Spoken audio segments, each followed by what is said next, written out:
80.5. That's the nothing personal number of the day. It is Thursday, June 12th, 2025. And today's episode is brought to you by DraftKings. DraftKings, the crown is yours. 80.5. Are you telling me that the winner of Game 3 in a 1-1 series in the NBA Finals has an 80.5% chance of winning the series? The Indiana Pacers, after a Game 3 unexpected win, given that Oklahoma City was favored on the road, down by 5 going into the fourth quarter, outscores them by 14 points, wins the game, and now all of a sudden, everyone's looking at the NBA Finals differently. Of course, Mr. Cynical Samson said, all those people who had Oklahoma City in 5, I thought I was one of them. Thank God we checked. I think I had Oklahoma City in 6. Still a chance for that, but even that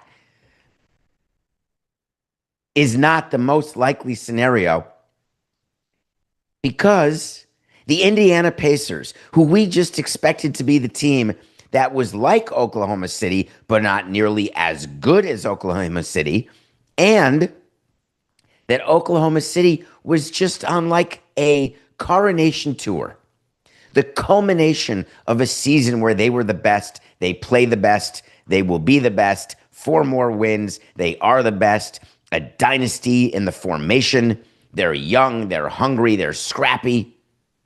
Sound like I'm singing Hamilton. If you watch that game and you had no idea, one of my favorite things is to watch something or read something and try to get in the mind of someone who doesn't follow sports or someone who has no at all bias based on any information they have had, read, been told, heard. If you watched the game yesterday, first game, and I agree not too many people are watching the NBA Finals, but just assume there's someone new, maybe at a bar, looking up, not sure which team's which. They just see a team in yellow and a team in blue. The team in yellow is better. It's not like the team in blue had a bad game. There's a guy, number 2 on the team in blue, wears a headband, 6'6", looks like could be the best player in basketball. Fine. I think he shot 9 for 20. You look at the supporting cast, the team in blue, decent, good 94 feet of defense, some pressure. But you look at the team in yellow, you're not sure what you're looking at exactly, because you got a guy who wears 0. You got a guy who wears 00. You got a guy who looks like literally he's your pastor at a church on Sunday. And then you say, who's that guy? And his name is TJ McConnell. And he became the first person in the history of the finals. Wait for it. 10 points, 5 assists, 5 steals off the bench. That doesn't sound extraordinary, does it? Until you realize it's never been done. Just think about this. When you have a player that you know you have to get him to 20 points, and if you do, you're going to win, don't you do everything you can to get that player to 20 points? The Pacers' number 0 is a player named Tyrese Haliburton. We've spoken about him many times. You've seen him break your heart with clutch shots that make his being voted the most overrated player in the NBA laughable. You want him with the ball at the end of the game because you're going to win. And if you get him to 20 points, you're going to go 20-1 this year when he scores 20 or more. So you're thinking about all of these different things. You get him 20 points and 10 assists, and they go 20-1. That means he's got to be the center of your offense. But then you watch the game, and you see that he's got a supporting cast that pound for pound is matching up to Oklahoma City. But then it's the intangibles. What did TJ McConnell do? What the Pacers defense did. They were relentless. SGA at the end of the game, Shai Gilgeous-Alexander, the NBA's MVP, he was so tired that when you put your hands on your knees, we tell players, we don't want the other side to ever see weakness. It's why we don't want to have fights in the dugout. It's why we don't want to look like we're winded. We want people to think that we could run the bases all day, that we're a threat to steal all day, that we're going to be disciplined at the plate all day. It's sort of the out thread of never let them see you sweat. In basketball, you don't want to put your hands on your knees.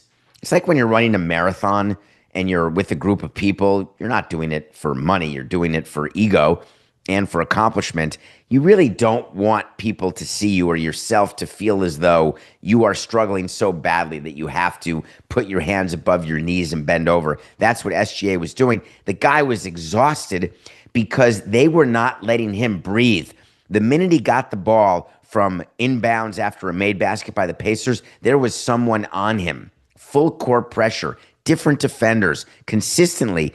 By the way, the steals that were made by the Pacers on the Thunder just inbounding the ball after a made basket. TJ McConnell had two.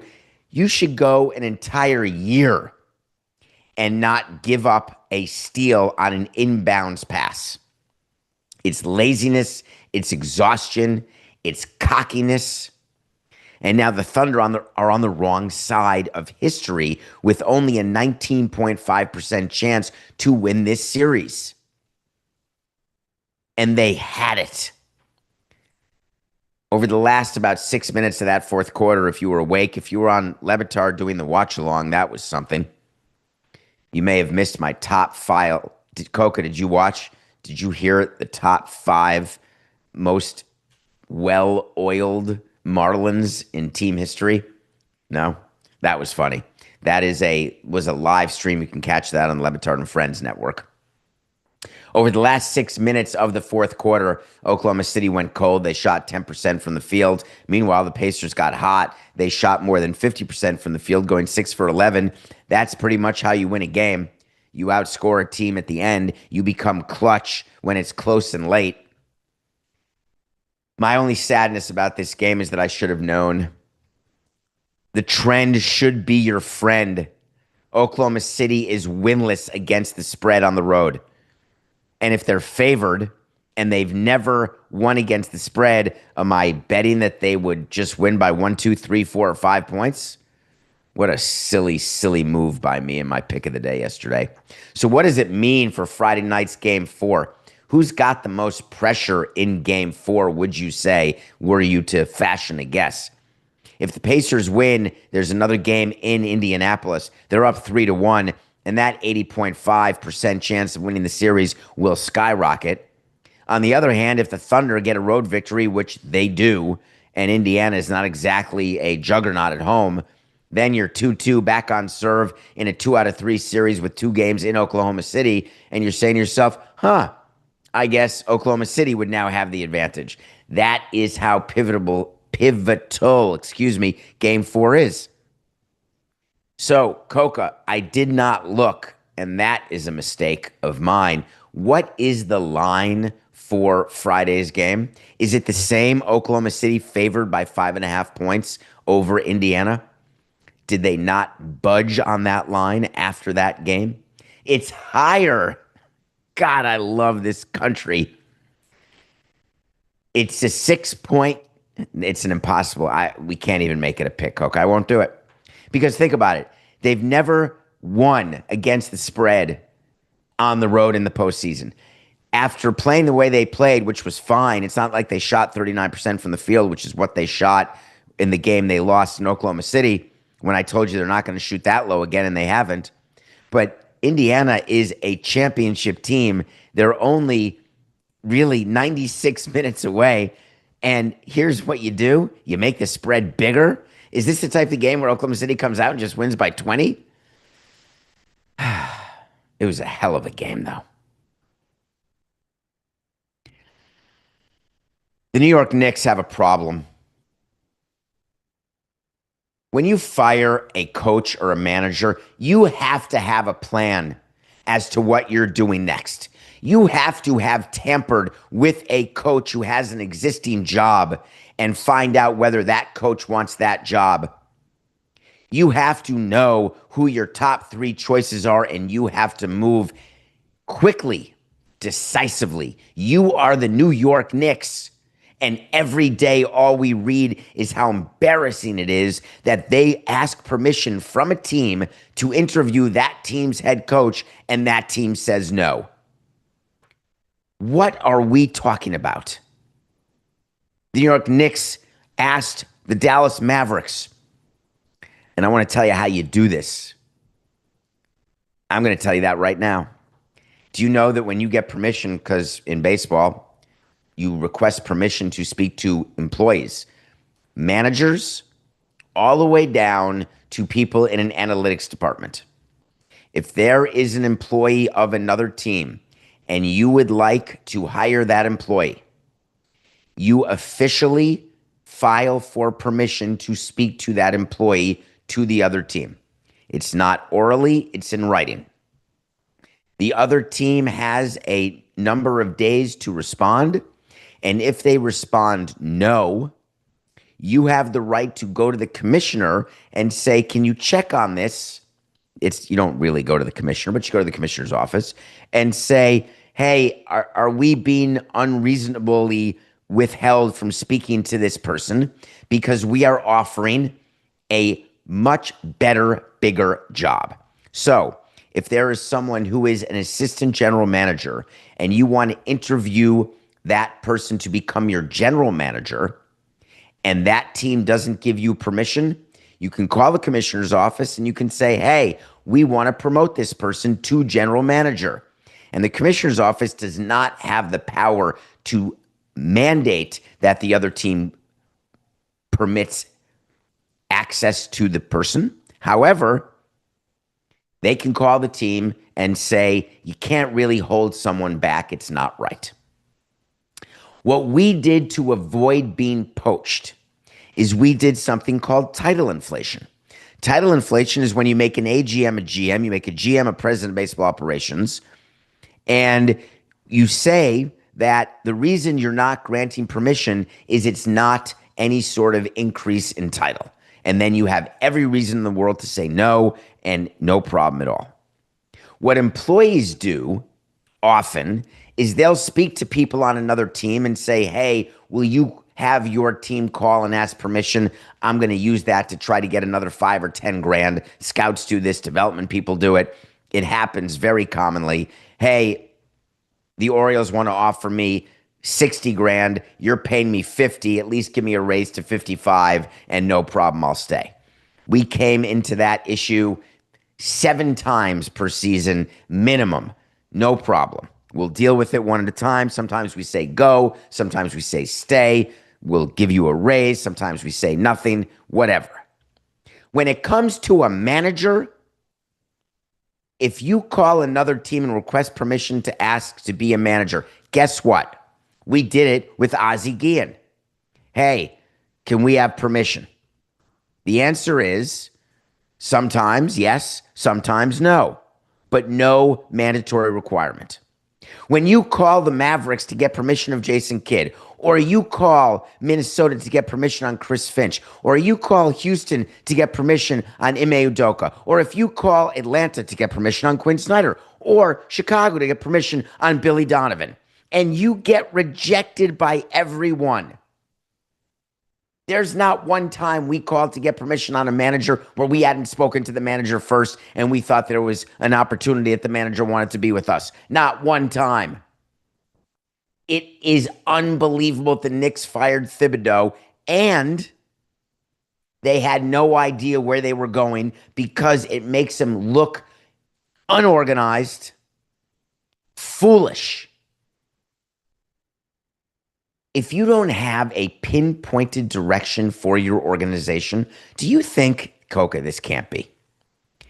Do you think for 1 second that players during their exit interviews said, we don't like playing for Coach Tibbs, and then Jimmy Dolan said, oh, I guess we got to fire him, and then they fired him with no plan of succession?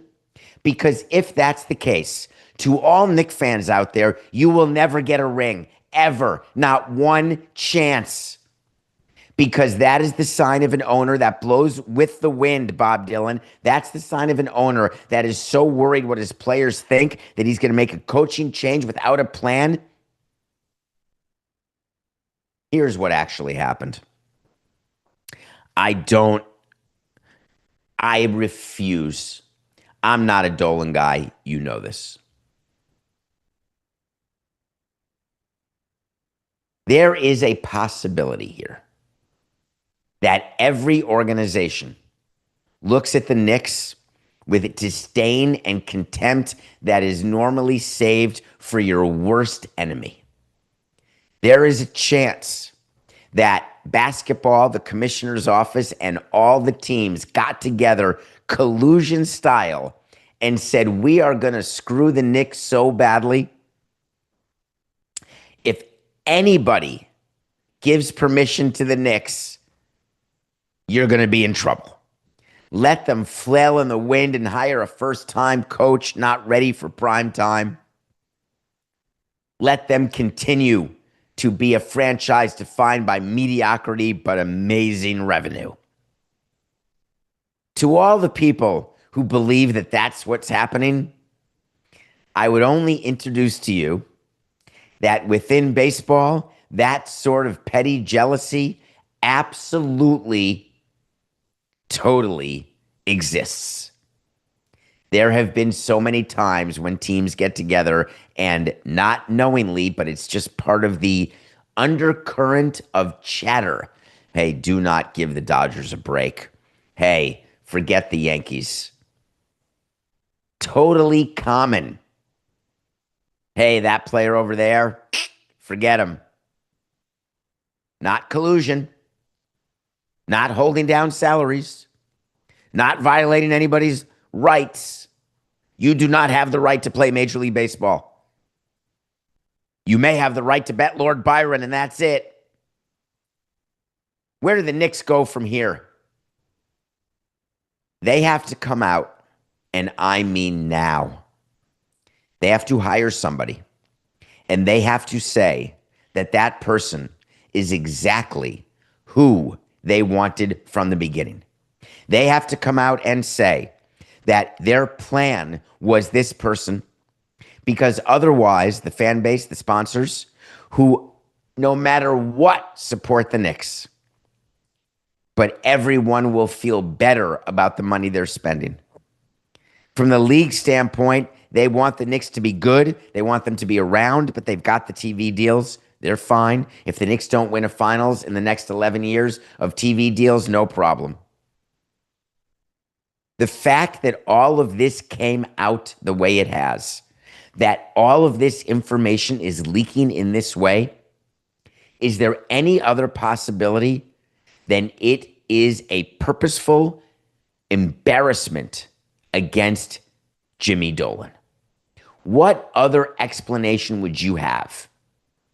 If I have an employee and someone asks permission on that employee, I do not want that information leaked, because if I say no, I don't necessarily want to be looked at as someone who gets in the way of someone else's life choices.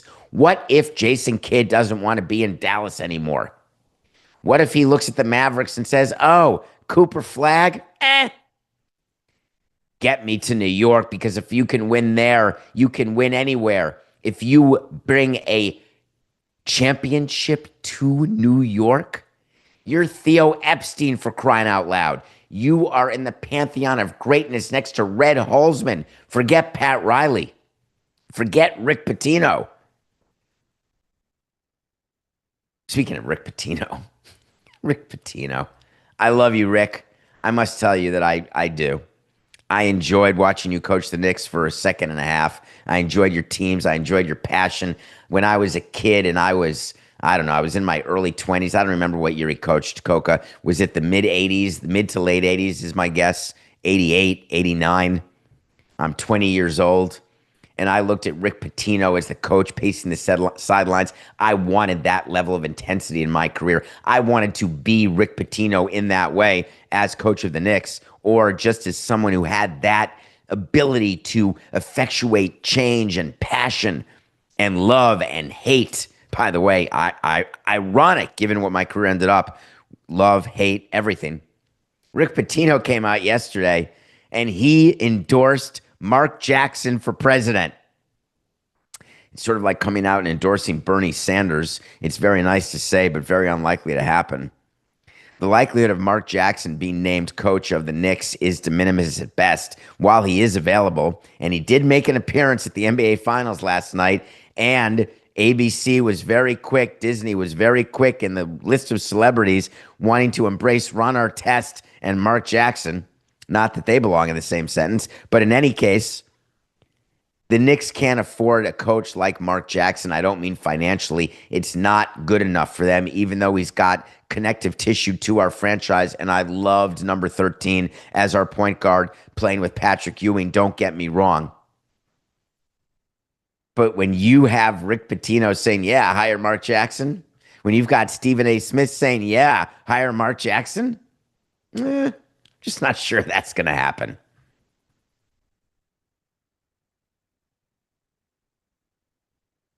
Kevin Durant is something else, isn't he? Kevin Durant, it was leaked yesterday. Kevin Durant, you know him. You should know him. Kevin Durant's on the Phoenix Suns. The Phoenix Suns are easily the most disappointing team in basketball because they stink. They have an owner named Matt Ishbia, the brother of Justin Ishbia, a name that's been in the news recently for having the ability to take over the Chicago White Sox when Jerry Reinsdorf is 98 years old. Justin Ishbia, should I buy the Twins? Nah, I like the White Sox better. Matt Ishbia, I'm going to buy the Phoenix Suns, and I'm going to make them Michigan State of the West. Matt Ishbia, this is easy.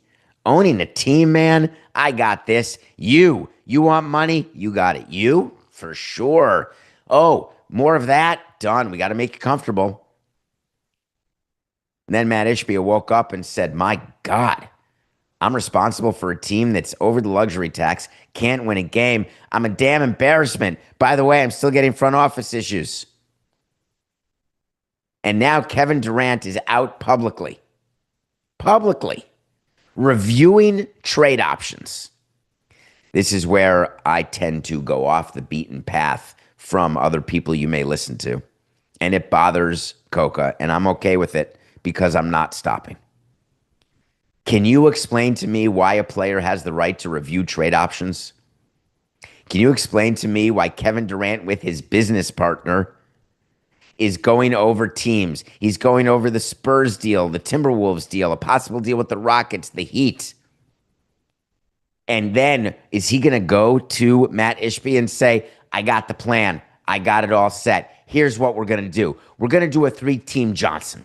You're going to send me to the San Antonio Spurs. Then we're going to get back the following 4 players, but you're going to have to move those 2 players to the Nets, but you're going to end up with a 2028 second-round pick, a 2030 swap, and what we calculated, because we were sitting over Chick-fil-A, and here's what we figured out. We believe that you should also be getting a 2027 acupuncture program where you can go once a day for 365 days. That's what we've worked out. Got it? Are we good? What do you think happens? Do you think Kevin Durant calls up a GM? The number of times I had a player call me as president of a team, I've got a trade idea here. I would like you to acquire John Cocktoaston, and in return, we're going to give away Freddie Drift. It's preposterous. Kevin Durant and his business partner, what is it? Rich Kleinman? I think I made up that name. What is it, Coca? I want to get it right. I feel like I was close. I lost Coca. I can't even hear him anymore. It's like Friday today, except it's not Friday. Oh, it is Rich Kleinman? Thank you. Kevin Durant and his business partner, Rich Kleinman, are they sitting around? Do they think they have the power to go to the Suns and actually get something done? Kevin Durant is not the panacea that he thinks he is. It'll be his 3rd team since he left Golden State after 2019. Yes, he averages 25 plus points a game. Yes, you could say that he has an opportunity at $54 million to be a difference maker on a team. You put him with someone, let me think of who you could match him with. Oh, I've got one for you.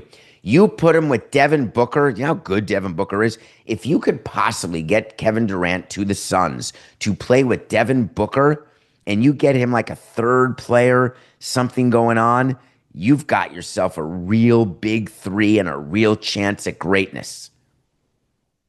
Give me a break. We have proof of concept that the concept can't be proven right. Kevin Durant cannot be part of a championship team, certainly not with Devin Booker. Let's see what he can do with Victor Wembanyama. Or better yet, Kevin is saying, you know what? Let me play with Anthony Edwards. I think that if we trade me to Minnesota, Minnesota trades you, Rudy Gobert, and Dante DiVincenzo. You've got outside shooting. You've got a big defensive three-time DPOY in the middle. My God, you match him with Devin Booker and Bradley Beal, and you got yourself a champion. And me, I'm over there with Anthony Edwards. Oh, we'll see you in the WCF next year. Coca, I got one for you. I'm going to give you a wait to see. It's a double Kevin Durant wait to see. For my friends in Miami, used to be a higher percentage, much lower now. Show's grown. We're not a Florida show. But I know that Florida, you're sitting there saying, oh, we're going to reel in the big one like Steely Dan reels in the years. We're not going to. Damian Lillard, what about him? Oh, they thought they'd get him and didn't? Oh, my God, there's a million examples, Coca. Miami Heat are not going to get Kevin Durant. Because Kevin Durant, when he goes through the trade scenarios, wink, wink, he looks at the Heat and says, oh, that's a trade that works. Ugh. I don't think Minnesota's going to, I don't think Minnesota, they can beat that. I think the Spurs can beat that. I think pretty much the Albany Patroons can beat that. I guess we're not going to the Heat. So the wait to see is this. Kevin Durant will not be traded to the Heat.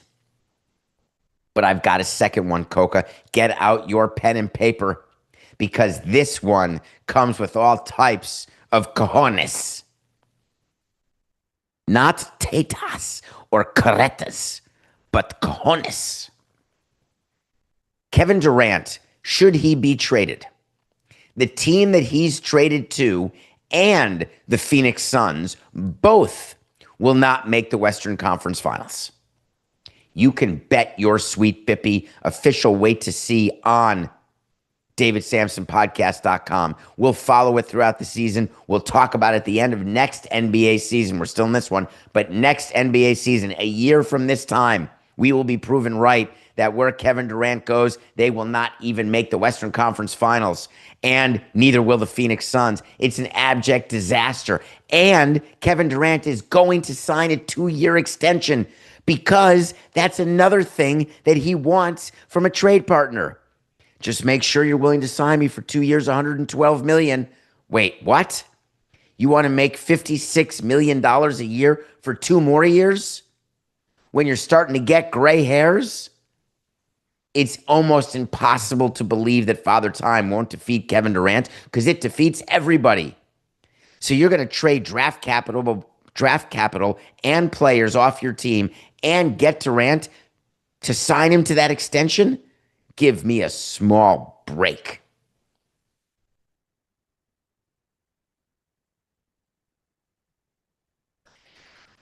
The way I want to do the wait to see in terms of clarification, as Matthew Coca properly points out in my left ear, is he could get traded to the Eastern Conference. So I shouldn't say that they will not make the Western Conference Finals. I will say whatever team Durant is traded to will not play in the conference finals of their conference, and the Phoenix Suns will not play in the conference finals of the Western Conference next season. Wait to see. Book it. I'm worked up, Coca. I'm going to take a break because I'm going to take a breath. But I'm worked up because the thought of Kevin Durant sitting around saying, ooh, like playing fantasy basketball, like he's in charge, give me a break. All right, we come back. It's Thursday. I cannot wait to review this movie. All right, when we come back, it is Thursday. I cannot wait to review this movie. And then we're going to talk about something else that's going on in Major League Baseball that pretty much upset me. We'll do it all after the break.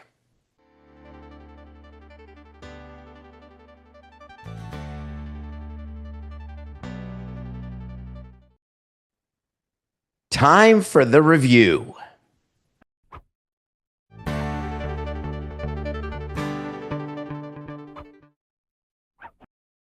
I love Thursdays. I have no more ability to do the groundhog diet.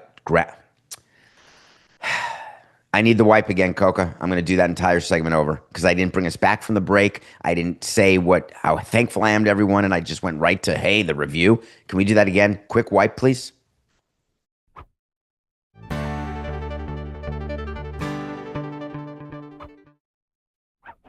Welcome back to Nothing Personal. Thank you for being here. I appreciate you. You know I do. We are 2 hours a day. I remind you that tomorrow there is no show. I am off to Eagle River for a camp reunion. Quite excited to prove that Eddie Money was wrong because he says you can't go back. And I say you can. And I'm going to. I want to go back, do it all over. On Thursdays, we review a movie, and we review a movie from my top 100, which you can find on davidsamsonpodcast.com. I've made Groundhog Day jokes now since last Thursday, where without you realizing, I've been repeating the same thing while pretending that it's totally normal. And I thought everybody had seen Groundhog Day. About a week ago, Coca, after the random number generator had said that we are reviewing Groundhog Day. And so I've been thinking about it for a week. Out of nowhere, and I mean out of nowhere because obviously my kids do not listen to the show. Why would they? Hey, if I want to talk to you, Dad, I'm just going to call you, which is code word for we don't care what you have to say. I guess it's normal. No problem. My son calls me and says, I just watched a movie. Can you believe how great it is? I know you've seen it because it's on your list. I just watched Groundhog Day. And I said, are you kidding me? The world is very mysterious. Maybe he secretly listens to the show. So, as a father who's got insecurities, yada, yada, yada, I couldn't let it rest. So I said, hey, did you get that from the show? And he said, huh? And that was the end of that. But he loved it. And he's only been alive for about a score. Therefore, no matter what age you are listening to this, if you've never watched Bill Murray and Andie MacDowell in one of the most wonderful movies you will ever see, just go watch it right now. Please. All right, so thank you to the member of our audience who created this random number generator thing that Coca presses and out pops a movie that tells us what movie of our top 100 we will watch next week and review. Go ahead, press that button. Press that button. Yes. I do like my list. Animal House. It's number 86 on my list. Tim Matheson, I'm watching you again. I can't wait I'll watch Animal House every single time. Now, I also try to give you advance notice of what I'm going to review the next show. Now you have two things because you know what I'm reviewing next Thursday, Animal House. On Monday, remember, no show tomorrow. On Monday, I'm going to watch a movie called Holy Cow. It's been on my list because I love when you send me suggestions. At David P. Samson on X, davidsamsonpodcast.com. We're on Instagram, wherever you can find us. Give me your movie suggestions because, not shockingly, I keep a list on my phone. And one of you told me to watch this movie called Holy Cow. I thought it was a Phil Rizzuto biopic. There's a joke for 14% of the audience, but I don't believe it's that because I don't think it's in English. But I'm going to watch it this weekend while I'm leaving on a jet plane with John Denver, and I'll let you know. Holy Cow is coming Monday. We lost a titan yesterday in the entertainment industry. Brian Wilson passed away, apparently suddenly, at the very young age of 82 years old. Brian Wilson is the lead singer of the Beach Boys, and my entire day was thrown off when pre-show I'm talking to Jack and to Coca, and we're getting ready for the show, and I said, Brian Wilson dying, that's major. And they said, who? The pitcher for the Giants with the long black beard? No. The lead singer for the Beach Boys, the founder of the Beach Boys.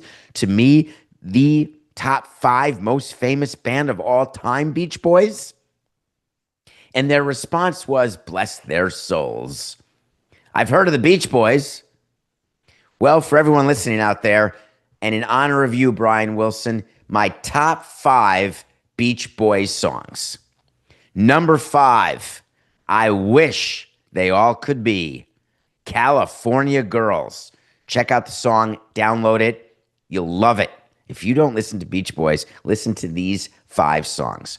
Number 4, Way Down to Kokomo, Aruba, Jamaica. Kokomo. You may associate that with John Stamos. I associate that with the Beach Boys. Kokomo. Number 4. Wouldn't it be good to be in your shoes? That's Nick Kershaw. Wouldn't it be nice is the Beach Boys. Wouldn't it be nice? Really good song. But now we get to my top 2. It shouldn't surprise you that my top 2 are out of a soundtrack. What may surprise you is they're out of the same soundtrack. There's a soundtrack to a movie called Almost Famous. You know it's one of my top movies. Number 2 is a song called Feel Flows. Fantastic. Number 1, actually, Coca, as I think about it, as you know we're live without a script, number 1 is not from Almost Famous. It's from Love Actually. At the end of Love Actually, when there is a song, God Only Knows. God only knows what happened. And no, okay. Thank you. Those are my top 5 Brian Wilson songs. Just watch Love Actually, please. Plus, obviously, Almost Famous. And Love and Mercy, the story of the Beach Boys with John Cusack. Fantastic movie. And Animal House and Groundhog Day. That's all. What else are you doing this weekend? You got an extra 2 hours of your life tomorrow. Reminder, did everyone have fun? I got great feedback, Coca. I don't know if you're getting that or DraftKings or Levitard, because I don't know that we'll ever hear from any of those of the above. But I think people are loving this. So you want to talk to Samson Wednesdays. Certainly numbers are indicating that. I guess when the numbers are big enough, we're going to hear something. 631-377-4869. Call me. We'll talk. Well, we won't talk. Well, I'll listen. 631-DPS-4869. Leave a voicemail with a question. So you want to talk to Samson? That's me. You want to talk to me? Every Wednesday, the second hour of Nothing Personal, we'll be listening and responding to your voicemails and questions. We're having fun with it. Keep going. Coca, I had, there are people who are life adjacent. I would say they're not friends, they're not family, they're not acquaintances. There's just people who I come across on a daily basis. Yesterday, I was walking somewhere, and someone just looked at me, smiled, and said, "Skeeter Wiener." I laughed. Let's talk about baseball for 1 second. You know what I really don't love? I don't love polls. I'm not a big poll guy. Either LE or LL. I don't really have the quad strength. My back hurts a lot. I'm old. I don't pay attention to the double L's either because you can fix a double L. Small sample size can make you think like something is true when it's not. And boy, are we a society that loves the double L and the LE. We love to be told what people are thinking. Hey, let's do a poll on the most overrated NBA player. And then let's say that that's what Tyrese Haliburton is. Let's do a poll on all NFL organizations, and then let's grade them from the training room to the team playing to the food to the coaching to the owner to the stadium. Let's do that, and then let's talk about it. You got an F. You got an A. Way to go. There was a poll done, and it was, who's MLB's worst organization? Let's talk to some players, and let's see what the worst organizations are. Are you shocked when I tell you the top 5 worst organizations? I'm just curious. Right now, close your eyes. Unless you're watching me, you could still close your eyes. I'll still be here. If you're listening, I want you to open your ears. And if you're walking or driving, don't close your eyes. Name 5 organizations, top of your head. Just go, go, go. What do you got? Top 5 worst. Oakland A's? Oh, sorry, the ass. Yeah. White Sox, Rockies, Marlins, Pirates. Would those be your guesses? Is it the most ridiculous poll you've ever seen? That the top five organizations in an anonymous player poll with the worst reputation are the Athletics, White Sox, Rockies, Marlins, and Pirates? I'm just throwing it out there. Players, what would you say about the Athletics? They're cheap. Well, explain that to me. I want to understand. They're cheap because they're playing in Sacramento. They're cheap because the clubhouse is behind the outfield wall. They're cheap because they don't get great food because on the road you're getting pizza, Subway, or Chick-fil-A or McDonald's. Or are they cheap because they don't want to replace a weight in the weight room in Sacramento because they're spending all their money, like a couple $1 billion, in order to build a stadium in Vegas where I assure you they'll spare no expense if in fact it ever gets off the ground? Or is it because that they've never given out a huge contract, and the biggest contract they've given out was to Luis Severino, who got $60 million, and their payroll is always low. And so the thought is, hey, they don't have more revenue. They're cheap. I guess that's what players think. Wait, wait, wait. I think that's the union. White Sox players said, oh, it's a dumpster fire through and through. Oh, because they have no good players? Because their payroll is not high enough? Because they don't have a new stadium? Because they have an octogenarian owner who may sell to a middle-aged owner who may be crazier than the devil you know? I can't wait to talk to you about these player polls. I really can't. And I'm not going to wait. I'm not going to make you wait. I'm starting right now. It puts the horse in horse hockey.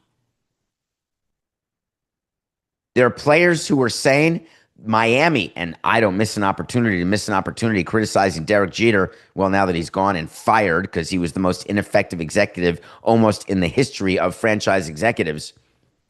Miami has no direction, and all their prospects are 17. So they're 7 years away from doing anything.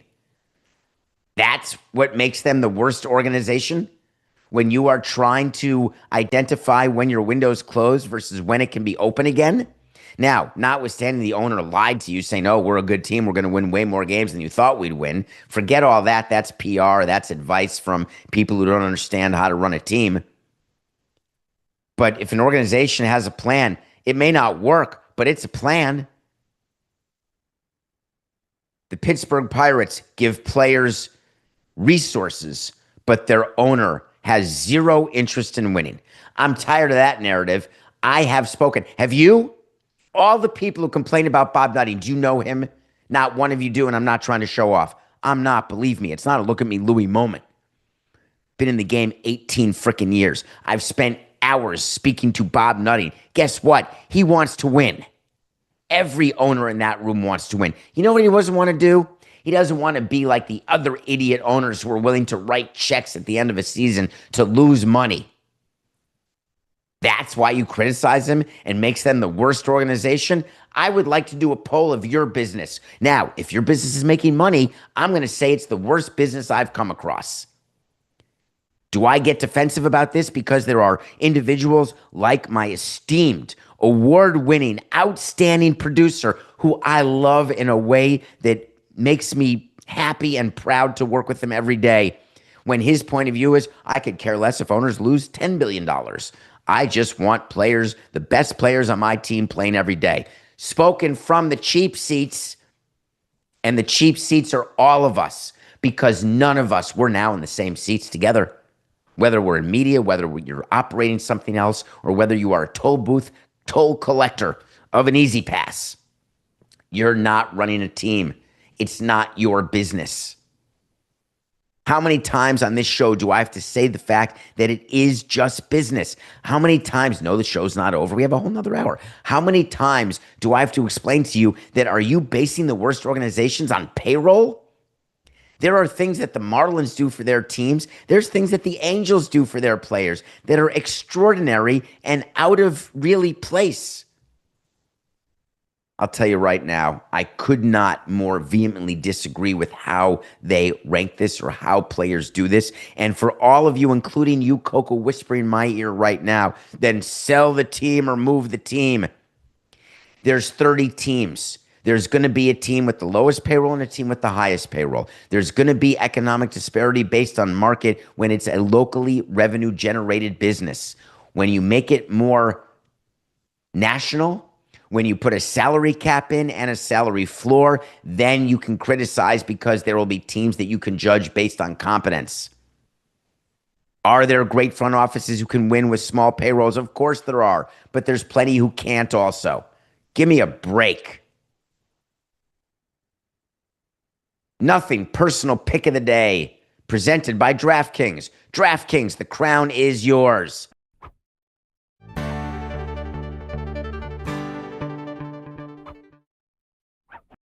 I missed it, Coca. I missed it. Thank you for playing it. We have new animation. That was the Nothing Personal pick of the day. If you're not watching on Nothing Personal with David Samson YouTube channel, which I'd like you to be, hit subscribe. Thank you. I'm not going to say I need to feed my kids. I'm not going to say, oh my God. No, it's just feed my ego. Nothing Personal pick of the day is presented by DraftKings. DraftKings, the crown is yours. It's Corbin Day, baby.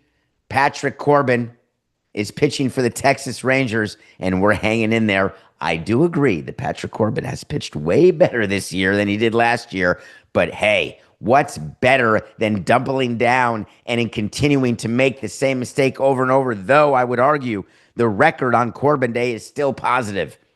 The Rangers are playing the Twins. The Twins are minus 169 over Corbin. Obviously, we're taking the Twins.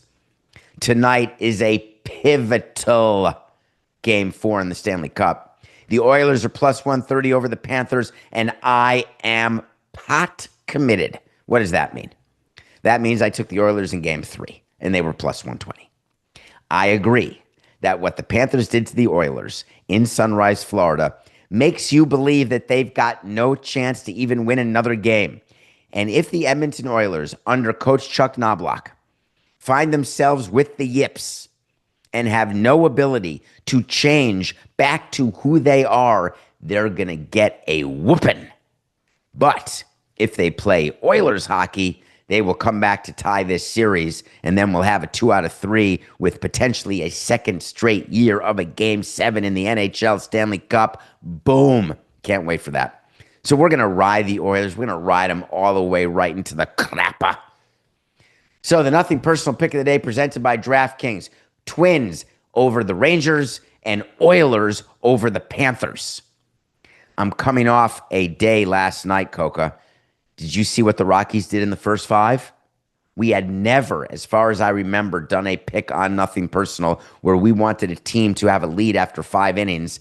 Guess what? The Rockies had a lead after 5 innings, and we got plus 150 against the San Francisco Giants ace, against a team that has odds to be the best team in baseball in the next month. These are no schleppers, the Giants. And the Rockies were down 3-0. Then they scored 4 in the bottom of the third, and we ended up winning that 4-3. That's a plus 150, which means we're all set. We're going to have a perfect day. Oklahoma City minus 5.5 was going to be a winner. They're up by 5 going into the 4th. I'm basically doing the Snoopy dance for a job well done for Nothing Personal pick of the day. And wouldn't you know it, obviously, the Pacers not just covered, they won the game outright. And now the Pacers have an 80.5% chance to win the entire thing. So we are 77-80 after 157 picks. It's only June. We got a long way to go. Now hang in there, because after the break, we're going to be with Kevin Millar. We'll be right back.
Welcome back to hour two of Nothing Personal on this Thursday, June 12th. Reminder, no new show tomorrow, Friday the 13th. Not superstition, just camp. Back Monday live. We expect to have Kevin Millar here in this hour, maybe even in this minute. But in the meantime, I did not want to let a moment go by without a shout out to my friends in Kansas City. What a great day for you if you are a Royals fan or a Chiefs fan. How great is it when you're trying to get a new stadium that you have two states who are fighting over you? It's like the dream. When you have, Florida, surrounded by water, swamps. I got nothing. I can't exactly have Georgia and Florida fighting over building a stadium for me. I'm stuck with Broward and Miami-Dade. But there are a bunch of teams out there that are able to call on multiple states to say, hey, what do you got? Because I have an interest in you. Kansas City is the best example of that because Kansas City is Missouri and Kansas City is Kansas. Now, not exactly the same place, but pretty close. Like there is a Kansas City, Kansas, and a Kansas City, Missouri. People mistake that sometimes, but they're like Dallas-Fort Worth type of thing. Guess what happened? Kansas said, I don't know, you guys voted down funding. The people spoke in Missouri. We're going to do something for you. We're going to come up with a package of a couple $2 billion, and we're going to try to get the Chiefs to Kansas. How great would that be? The Super Bowl winning dynasty champion Chiefs. Hell yeah. And the Kansas City Chiefs said, hold on 1 second.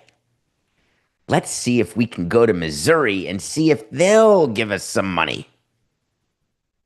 So yesterday, the Missouri House of Representatives approved an unbelievable stadium package that would keep the Chiefs and the Royals in Kansas City, Missouri. It's done. All the governor has to do is sign the bill. And if he signs it, this will be Missouri saying to the Chiefs and the Royals, we have now opened up that we could pay, in theory, up to 50% of your new stadium for the Chiefs, of your new ballpark for the Royals. You're going to generate tax revenue. We're going to give it all to you. It's really quite something. But here's the thing that's being misunderstood out there right now. Just because Kansas did something and now Missouri's done something, the teams themselves, there is still some meat left on that financing bone. There is still negotiating to be done.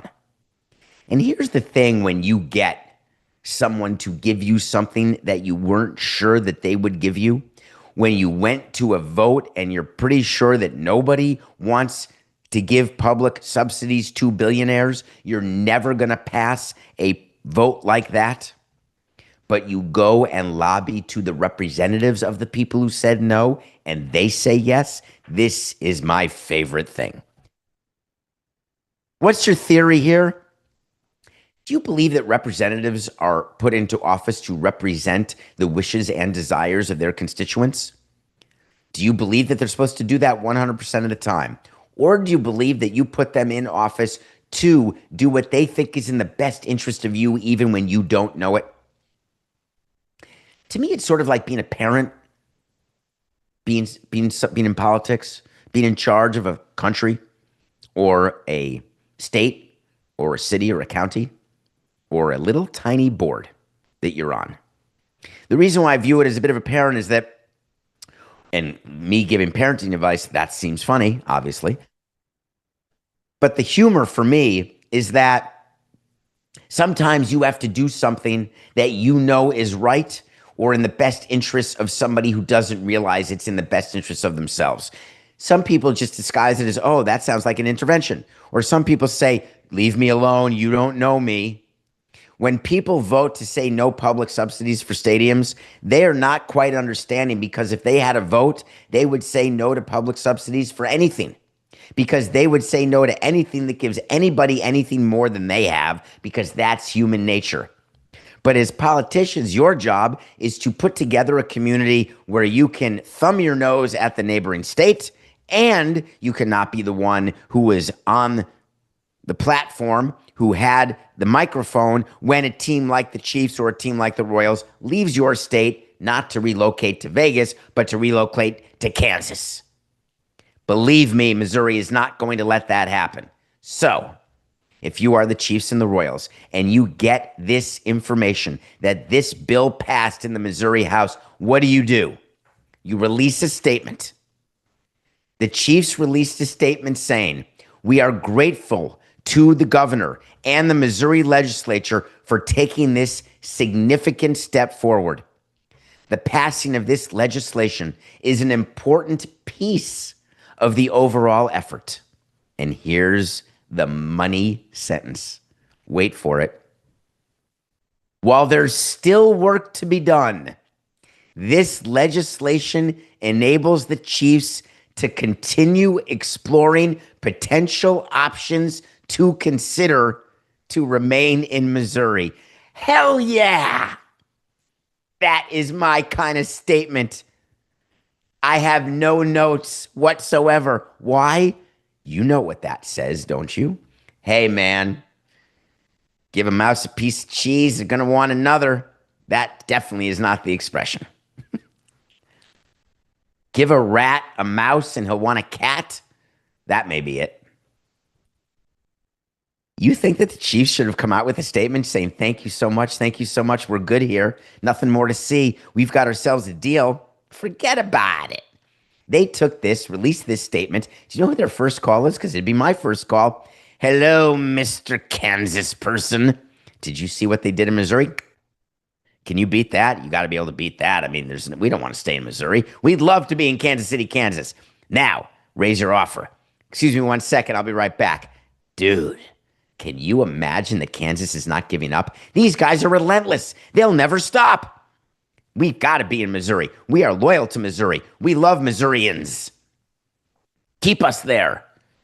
Well, we just passed a huge piece of legislation giving you a boatload of money. We appreciate that. We actually lauded your effort publicly, don't forget. However, who says we couldn't use a little extra shtup? It's going to be something. Do you think that it's, just out of curiosity, do you think for 1 second that the people working with the Royals and the people working with the Chiefs say, hey, our fan base, they voted against this like in April of 24, just over a year ago?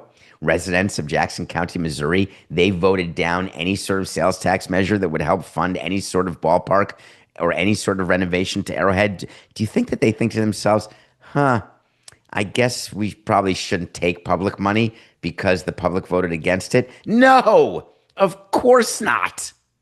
Don't be ridiculous. There is more that's going to happen with this. But if you're Missouri, you've taken a step in the right direction. So I want to talk about something that's going on with the Club World Cup that's starting on Saturday.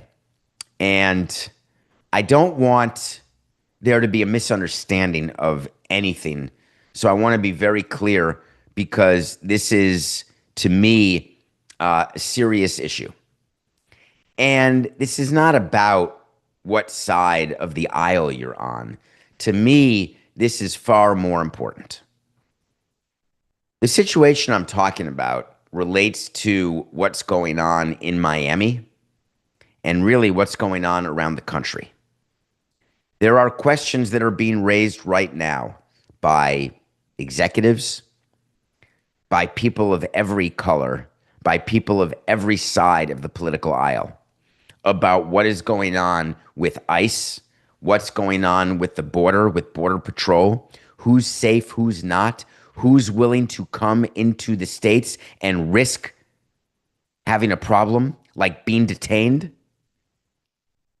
there is a Club World Cup game. The first game of the Club World Cup will be in Miami at Hard Rock Stadium. It is between Inter Miami and Lionel Messi and a team from Egypt. That would make you say to yourself, oh, that's okay. I mean, they're having ticket issues. Are you going to talk about that, David? Yes, I am. I'm going to talk about that.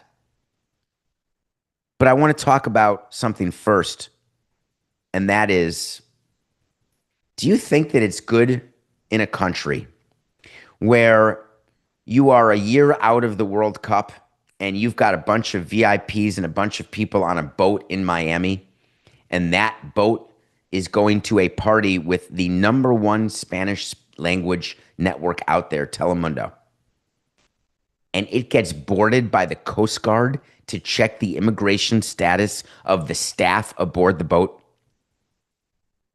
Are you of the opinion that that is the appropriate time, the appropriate place? Are you of the opinion that that makes the most sense in order to make sure that we are safe? This is not political, folks. I want to be safe too. I want to be safe from domestic terrorism. When I look at who's doing domestic terrorism, I often see what looks like a mirror. Do I want to be protected from foreign terrorism, from terrorists coming into our country? Don't make it out to be that I want bad actors in our country. Of course I don't. Have you ever heard of something called profiling? And you may argue that profiling, that's bad. How can you do that? Well, profiling happens every day. Actually, profiling can be extremely effective. There are people who would argue that the reason El Al is one of the safest airlines in the world is they profile, but it's not based on what you think. They're not profiling skin color. They're profiling a ton of other things like behavior, like the way you are, what you have with you, the way you answer questions. They are able to discern things in a way that makes you feel safe. I want to feel safe. That is my overarching concern. Going to a sporting event, going on an airplane, I want to feel like the airplane's not going to crash. Obviously, my thoughts are thinking about the crash that happened in India this morning, where about 270 people are going to die or have died in a crash of a 787 Dreamliner, which reminds me, Coca, am I alone here? Because I'm 1 for 3. Do you all know when you take a plane, were you ever to take a plane, what kind of plane you're on? Like whether it's a 737 MAX or a 737-800, or whether it's an Airbus 320, 321. Am I the only one who always would pay attention to what kind of plane I'm going to be on? I don't want to believe that's the case, but I certainly don't want to think that a 787 Dreamliner has an opportunity or a chance that it will crash, because that seems hard to imagine. So when you tell me that, oh, David, you don't want to be safe? Yes, of course I do. But detaining people who are doing their job, who are a part of this country, who are welcomed into our country, who are not taking jobs from anybody, they're additive to our economy. They are necessary. And what we're doing now is not dissimilar to what Doge was doing. And my view is, yes, we are inefficient. Yes, there is a savings to be had with efficiency, but you don't blowtorch something that requires a tweezers.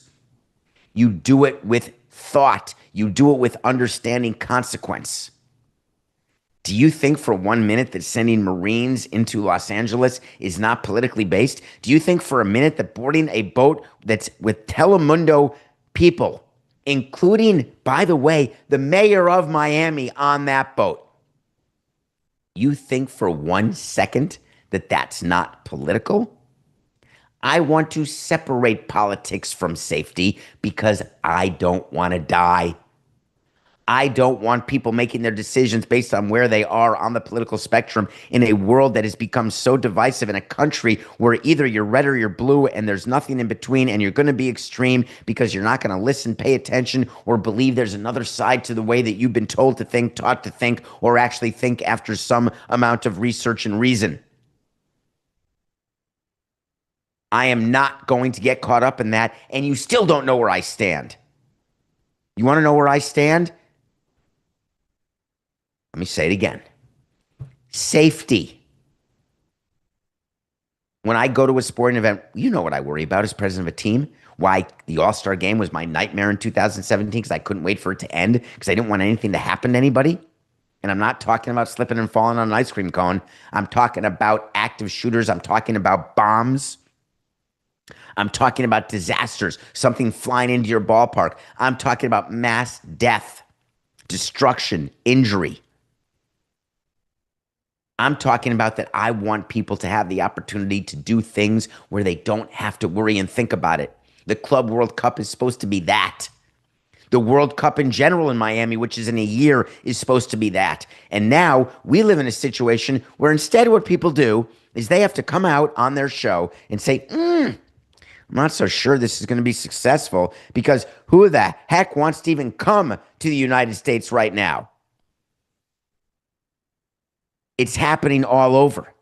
I told you there's a situation with baseball's Hall of Fame induction in July. They may not get as many Japanese visitors. Japanese visitors, they're not being looked at by ICE, but there's still some concern like, not sure what's going on in this country. It's a very simple equation for me. Do what's right. If you are guided by your moral compass, it doesn't matter if you're the president of the United States or you are the president of your own restroom, and that's it.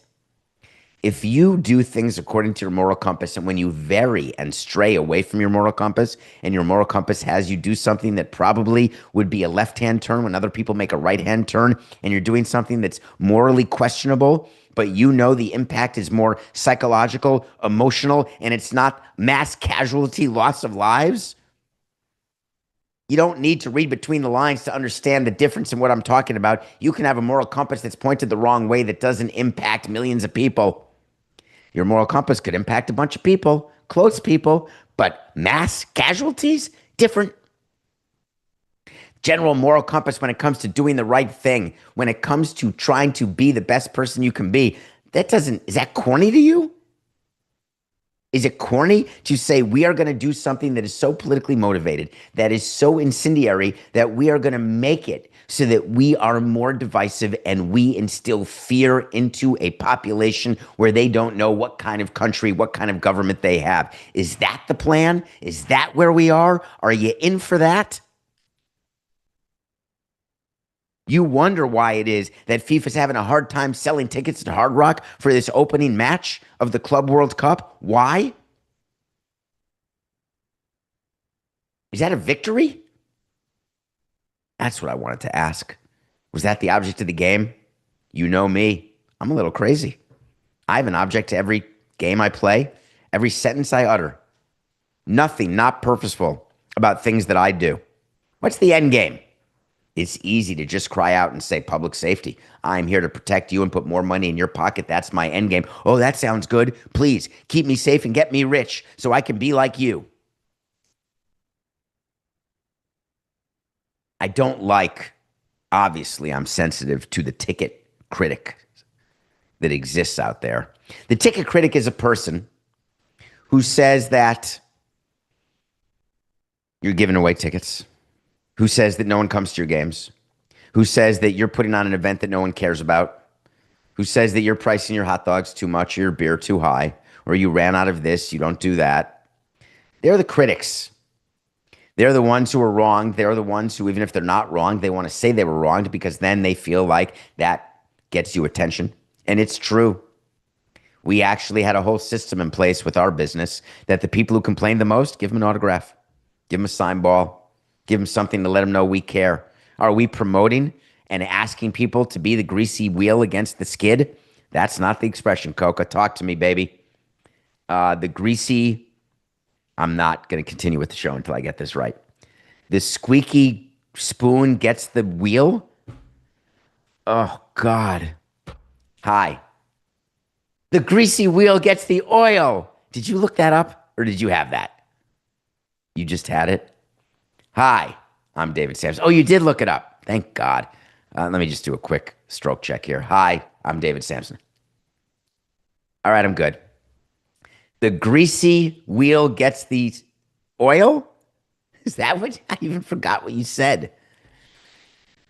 The rule is that if you have a problem like at a restaurant, oh, I found a bug in my food. Okay, free appy. Oh, I found a razor blade in my food. Ooh, that could be a cool million. Oh, we had a flight delay and someone was mean to me on the tarmac. Oh, how about 20,000 free miles in your account? You don't have a frequent flyer account? Please sign up so we can sell your information and make some money off you. The greasy wheel gets the oil. The squeaky. Do people realize? I don't know what to tell you. So it's the squeaky wheel gets the grease? I don't know what it is, Coco. We don't know. We are sitting here live. We are just nothing personal. This is how it goes. 2 hours every day. DraftKings, are you sure that you have a guy on your airwaves from 8 to 10 a.m., where right now it's about probably 9:15 in the morning, and you are listening to some guy in a blue blazer that he did wear last night on Lebitard's watch-along party, because I was dressed and ready for the show this morning, who can't even get an expression right. And by the way, as I sit here now, I don't have the first idea why I wanted that expression. Why was that even in my mind? Were we talking about Giannis? What were we even talking about? The country doesn't help me. Don't know where we are in the rundown. I don't know what I was. Oh, tickets. Critics. Do you go to Miami-Dade College? There are people. I actually happen to know this. You wouldn't believe this, Coco, but I actually do know this. There are people in Miami-Dade College who are fans of Nothing Personal. Thank you. Do you know you have an offer from FIFA right now that you can go watch Messi play this weekend? And all you have to do is say, I heard that siren. All you have to do is say, hey, it's $20. Pay $20 and you get 5 tickets to Hard Rock Stadium to see Messi. Quick math, 20 divided by 5 is 4. That means you are paying $4 a seat. Now, granted, you'll be in the upper deck. So what? You got binoculars. Use them. $4 to see Messi play. I'd like to know, Coca, the last time that Messi played a game where a ticket was available in the single digits anywhere. Forget the get-in price. I'm talking about the actual price. Could anyone find a way, even at the last minute of the parking lot, from a guy who's printing the same ticket number and seat 5 different times and selling them to you 5 times, and you walk into the ballpark and you're like, oh, there's someone in my seat. And you're like, here's my ticket, here's my ticket. What do we have, the same barcode? Something happened here. Even that wouldn't be $4. So FIFA's getting crushed, saying you're giving tickets away. How could you? That means the Club World Cup is going to be a failure. My answer is no, it doesn't. I would point out to you, there is no 80,000 seat stadium. And I could be exaggerating. Hard Rock may have 69,000, but you get my point. Where there are not promotions, deals, steals that can be done. I'm not stealing that from you, Jill Martin, I promise. Steals and deals, that's you. Watch her on the Today Show. I'm talking about that there are promotions that you do to raise interest in what you're doing, and it doesn't take away from the overall success of the business you're trying to do because you count on it and you assume that that is going to happen, because when you give tickets away at $4 each, all you're doing is lowering the average ticket price, and you can make up for that in one fell swoop. Let me explain. If you have a ticket that's at $50 and you have a ticket that's at $4, do you agree that's $54 over 2 tickets? That is approximately a $27 average ticket price. $54 of revenue for 2 tickets sold. One at $50, one at $4. That's $27 as your average ticket price, which is what you use to calculate what your event revenue will be. Now, if you can't get $4 for a ticket and you've got to give it away for free, what can you do? Make the $50 ticket a $54 ticket, and you've got the same average ticket price. 54 plus 0 is the same as 50 plus 4. These are the types of games, and they're not games, they're actual, real marketing sales techniques that are used to get to projected revenue numbers. Totally normal. It doesn't mean you're desperate. It doesn't mean that it's a failure. Oh, by the way, the Club World Cup has a huge media rights deal, and the media rights deals around the world are not dependent on the amount of people and the price they pay to go to a game in Miami. They're irrelevant to that. Literally, it doesn't even come up when I'm negotiating TV deals. Do you know what question's not asked? Hi, what do you think your average attendance will be? I've negotiated so many TV deals, never once, not once. Hi, I'd like to have the USA rights. I'm DAZN and Turner. I'd like to have the USA rights to the Club World Cup. But first, I'd like to see the projections for Game 1 at Hard Rock. You give me a small break. Seriously. Okay. We talked the other day about the house settlement. I don't remember what day. It was some day this week. We gave you an entire, and I know I promised, I'm a rookie here. I promised Kevin Millar, I assume that he did not realize it was 8 o'clock Eastern time. He may have thought it was 8 o'clock Central time, though I don't know if he lives in Central. I hope he's okay because he and I spoke yesterday, but things happen. Guests cancel. We've never had to deal with this at Nothing Personal before. Guests don't show up. We've never had to deal with this at Nothing Personal before. I am confident that Kevin Millar will do a make good. I'm confident that Kevin Millar has something that happened, including his alarm broke, the power went out, he's in the middle of a tornado, or something else if some such thing happened during the course of the evening or the morning, that I have nothing but love for Kevin until I hear that he simply just blew it off. Then I'm going to love him still, but a little less. But when we didn't have guests on Nothing Personal, this never came up. When we've got live guests, this is a new cause of agita for me. I've got that little thing, Coca. I have that little thing in my stomach right now that is telling me that you've got approximately 23 minutes before you can use the facilities, and there's a good chance we're not going to have a 25-minute guest spot with Kevin Millar since we're 23 minutes away. We're live. This happens. We're good. We have enough things in my head that we can talk about. I got you in my ear. I feel confident. I'm schwitzy. We're good. I'm going to breathe. Can we do for fun before we get into the settlement here with the house? Just give me a quick little wipe, and I'm going to start fresh with what's going on with the house settlement. Thank you, Coca.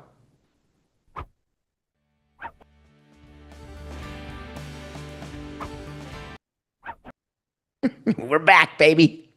Thank you, Coca. I assume we have a wipe that isn't the in-between show wipe that just goes one of the old ones that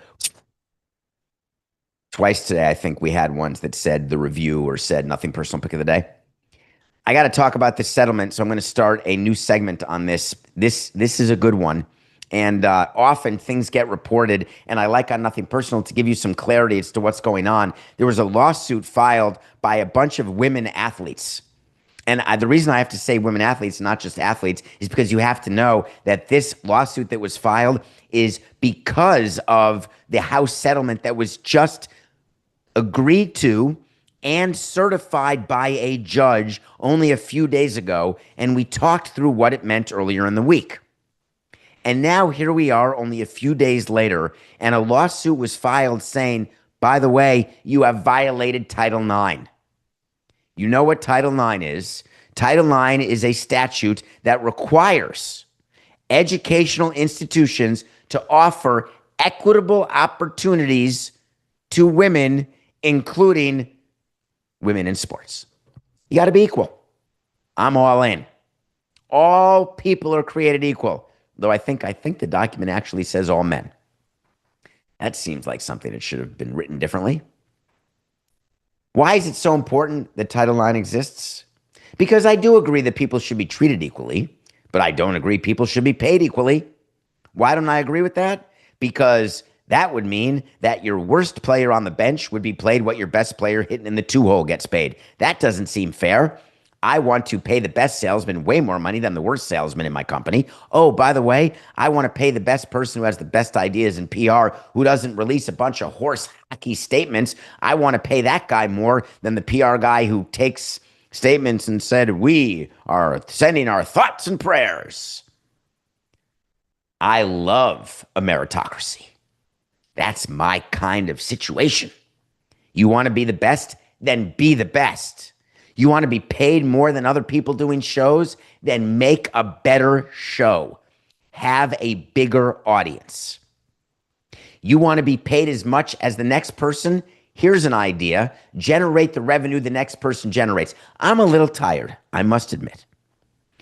I understand that there's been a ton of work by Billie Jean King, a idol, a tour de force in this world. Her legacy will last so far beyond mine that it's not even worth talking about in the same breath. We're not in the same universe. Fighting for equal pay at tennis tournaments so that the men's winner and the women's winner wins the same. Okay. Let me ask you a question. When you go sell to, let's just, for the purposes of this argument, let's just say CBS. Let's just say that. When you're selling March Madness, are you getting the same offer for the women's tournament as you are for the men's tournament? Just asking. When you go and you sell the NBA package, are you getting the same offer for the WNBA as for the NBA? I'm just asking. I am not in any way judging. I am simply asking. What these women are claiming right now is that their Title IX rights have been violated. Why? Because they are not getting the percentage they deserve of the $2.8 billion of back pay that's going to athletes from 2016 up till today. Let me remind you that the House settlement has 3 different components. One of them is a $2.8 billion slug of money that will be distributed to players as like make goods. Hey, dude, sorry about the NIL thing. If you were class of 2020 or earlier and you were in school in 2016, you're eligible to receive part of the $280 million that will be given out each year for the next 10 years. That was part of the settlement. And what the women are saying is through their lawyer, listen, that doesn't seem fair because too much of that money is going to go to the guys. When the judge did the confirmation of the settlement, do you know that the judge actually said in the settlement that you can sue on Title IX grounds in the future? I get it. When you read this settlement and read the confirmation of this settlement that I'm signing and confirming and affirming, here's an idea. If you still feel unhappy and like things aren't fair, sue under Title IX. But what's before me in the House settlement that I'm supposed to confirm, the judge said, we're all good here. Under all of the basic principles that I need to follow, I'm doing my job, and my job is that I will confirm this settlement. Now, if you want to do your job afterwards, be my guest. So what happened? The lawyers, who had been filing objections over this settlement from the beginning, by the way, they read the settlement confirmation and said, the judge actually invited us to sue. Why don't we go ahead and do that? And so they did. But here's the thing. What do you think should be the result of this lawsuit? The 8 women who are basically fighting against the House settlement. What do you think? Front Office Sports covered this and really talked about this in an interesting way. But do you believe that everyone should have equal rights to equal pay, whether it's back pay, forward pay, or current day pay, regardless of their revenue generating abilities, regardless of their performance? I'm curious as to how you would come up with that. What basic principle of economics or of fairness would you use that participation trophies are meant more for just 9-year-old Little League, that they're actually meant for big boy world and big girl world or big them world? I don't care what you are. I care what you do.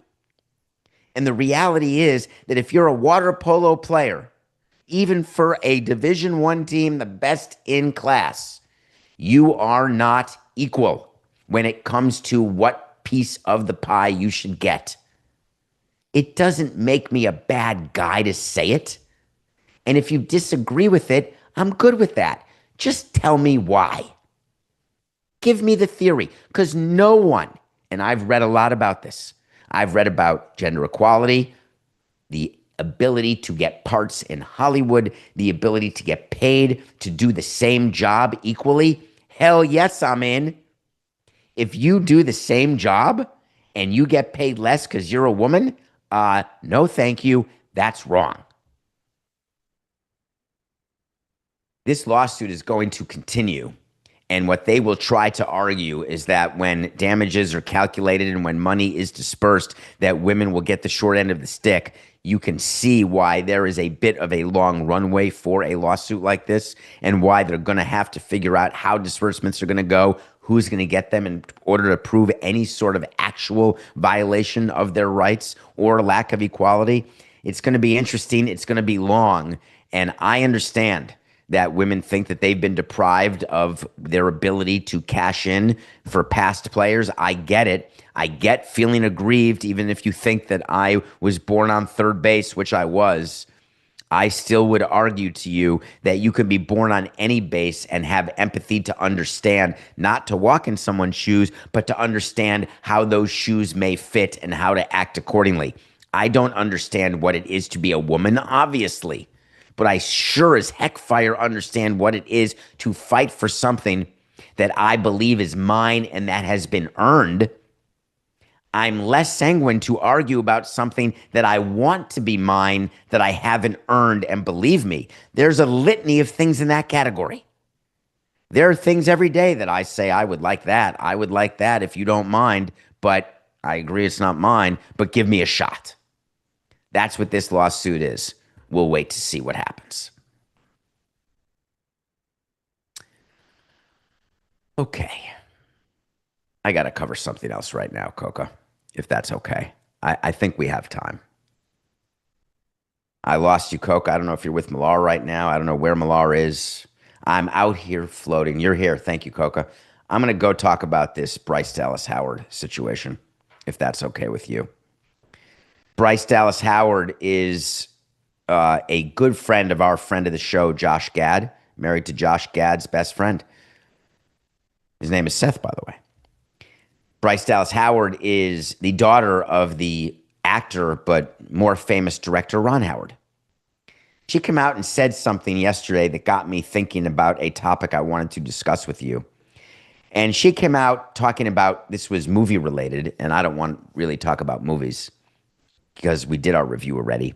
But she came out and said that she understands when a movie is going to flop while she's making it.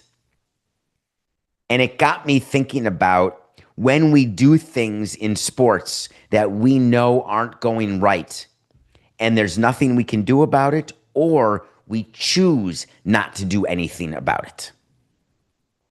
When you are in a position of power, that by definition means that you're in position to make a difference regarding what the outcome is of what you are doing.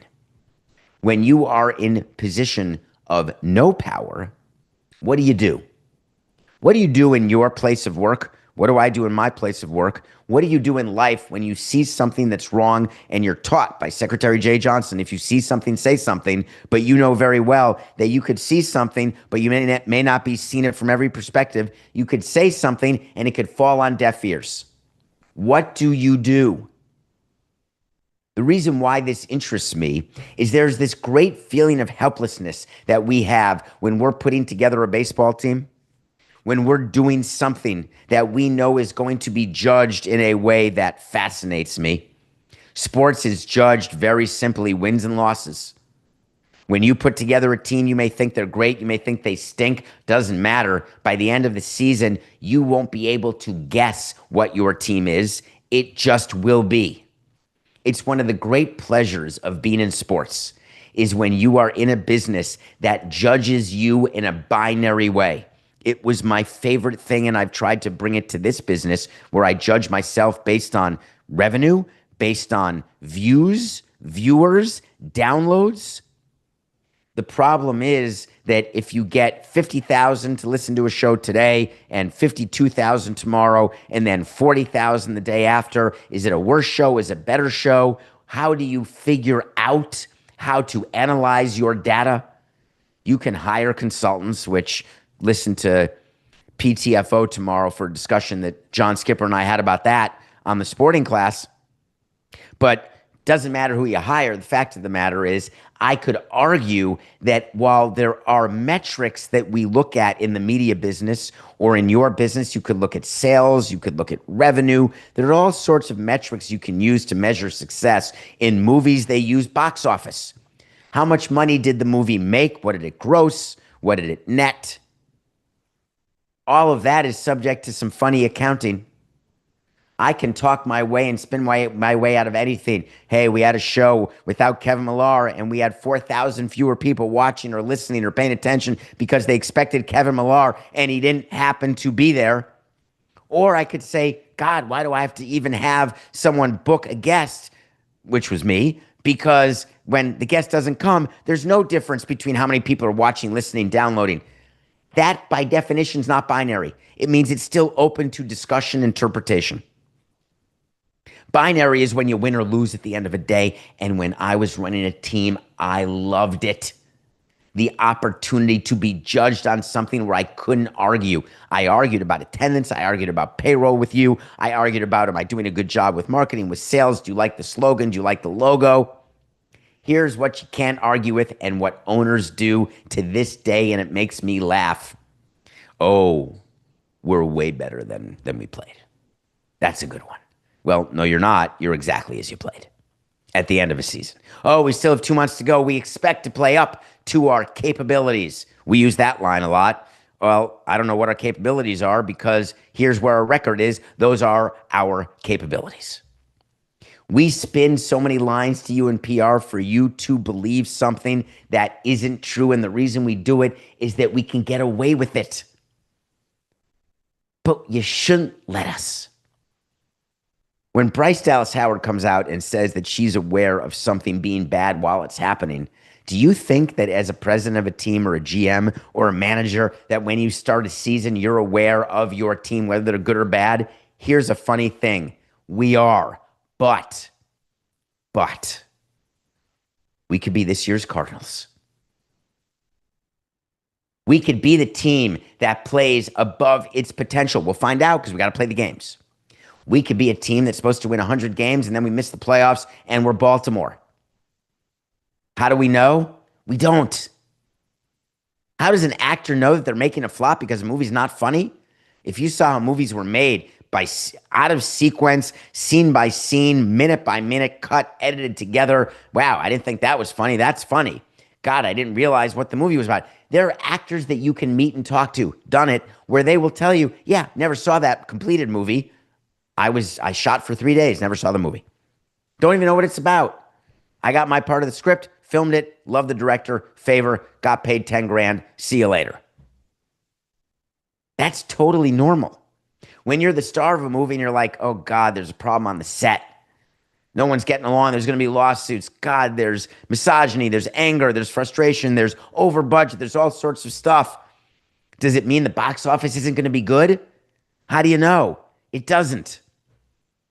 It's not dissimilar to a team where we can be the most dysfunctional team. We can basically be people who don't have money for a high payroll. We don't have what we perceive to be good players. The simulator has said you're going to lose 100 games, and we played 10,000 seasons, you're going to lose 100 games. But we always have the out, and the out is it could still perform. We could still win games. So there's never a situation in sports where you know something is bad while you're doing it and you assume that that's how it's going to be because we always say to ourselves, we've got tomorrow. When you're making a movie or doing something like that, you don't have tomorrow. The movie is the movie. The movie is playing. The movie doesn't change. The Colorado Rockies can win a game in the first 5 innings and win a nothing personal pick of the day. The Colorado Rockies could go 30-20 over their next 50 games and not break the record of being the worst team in the history of baseball. You just don't know right now, but you do after the fact. no matter how much we say it again, Coca. I could do that. That would be good, actually, because I did want to talk about enhanced games, Coca, but I know we only have 4 minutes left. I want to bring Coca on camera because we have no show tomorrow. And Coca, I'd like you to tell me in 2 minutes or less, if you can join me, what have you been doing in the last 45 minutes when Millar wasn't here and he was supposed to be here? And I was talking about topics that we had not prepped for. So we had no lowers, we had no nothing. What were you doing? Can you even put yourself on the show? And I don't know if you're getting dressed. I'd hate to think that you produced the show off camera. There you are. Hello, Coca. No, What have you been doing for the last 45 minutes? I went and changed my shirt just in case. I was ready. I was sitting here ready, and I was like, oh, what if David calls on me from the pen? I need to be ready. So I got But up. did you call Millar? Well, I sent him an email.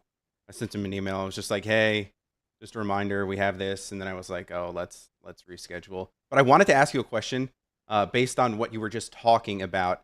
And it goes around like when things are bad. So with the trade deadline coming up in like over a month in baseball, what is that meeting like in the front office when you're like, this is it. Like we've got to just sell. Like we've got to sell, the season's over. Like, is there anger, frustration, or are you guys, just It's easier cool, calm, than and you collected? think. It's easier than you think because you have your budget. So you know exactly whether you have to save money, whether you can spend some money because the owners told you or the CFO has told you.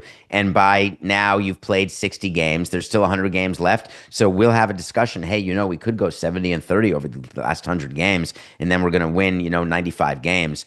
But because you're surrounded by your development people, your player personnel people, your GM, and you're sort of looking at them and saying, and guys, what do you got? And they'll be pretty honest. And so I don't think one time, Coke, in 18 years, not one time did we have a disagreement about whether to buy or sell. It's really that obvious. But when does the 2026 conversation start? So if like you're the Rockies and like there is no chance that the Rockies go on a run to make the postseason, it's just not happening. None.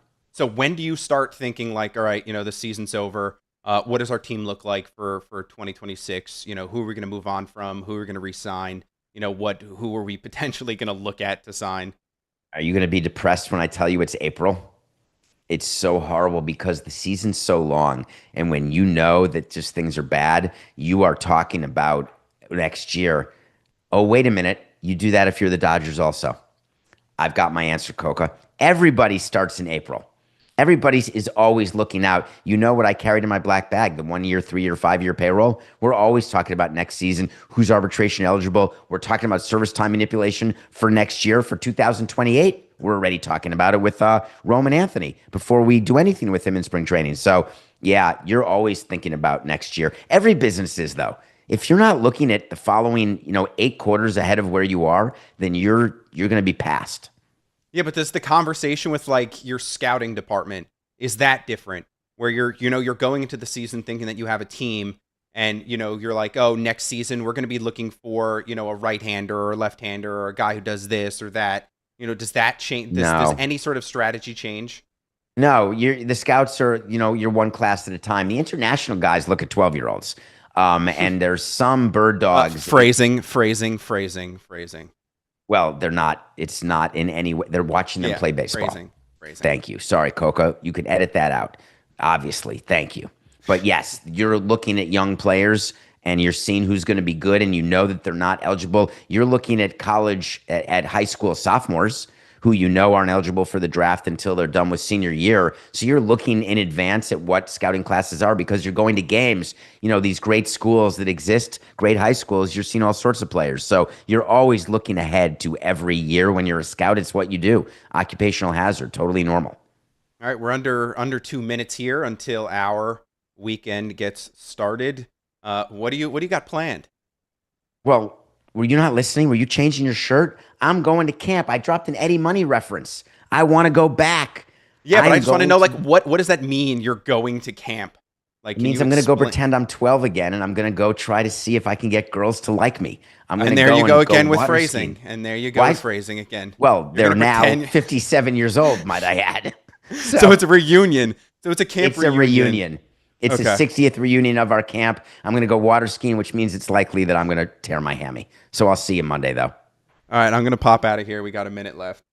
That's it. 1 full minute for me to say goodbye. Reminder, davidsamsonpodcast.com. We have new merch. It's 15% off. No live show tomorrow. We are back Monday. Watch movies this weekend. Enjoy. Remember, sometimes guests don't show up. It's just business. Man, that seems slightly personal, but it's nothing personal.